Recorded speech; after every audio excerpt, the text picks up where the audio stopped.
એએસટીયુની ટીમે હાથીખાના કારેલીબાગ ખાતે જુદી જુદી 2 દુકાનમાં ગોંધી રાખી બાળ મજૂરી કરતા બાળકોને દુકાન માલિકો પાસેથી મુક્ત કરાવ્યા હતા।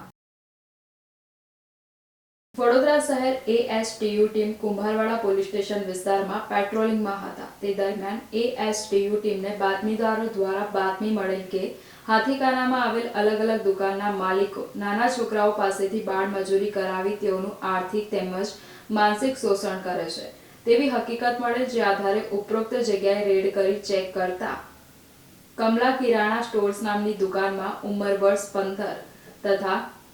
દેવાંશી ટ્રેડર્સ નામની દુકાનમાં ઉંમર વર્ષ 16 ના બાળકો કામ કરતા જણાઈ આવતા સદર દુકાન માલિકોએ સગીર બાળકોનું માનસિક તથા આર્થિક શોષણ કરેલ હોય,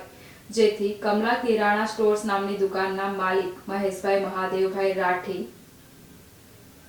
તેમજ દેવાંશી ટ્રેડર્સ નામની દુકાનના માલિક કમલેશભાઈ ધીરજલાલ ગોંધિયા નાઓ વિરુદ્ધમાં કુંભારવાડા પોલીસ સ્ટેશનમાં જુવેનાઇલ જસ્ટિસ એક્ટ 2015 ની કલમ મુજબની 2 અલગ અલગ ફરિયાદ રજીસ્ટર કરાવી કાયદેસરની કાર્યવાહી કરવામાં આવેલ છે તથા ઉપરોક્ત બાળકોને બાળમજૂરીમાંથી મુક્ત કરાવી તેના સગા સંબંધીઓને સોંપવામાં આવેલ છે।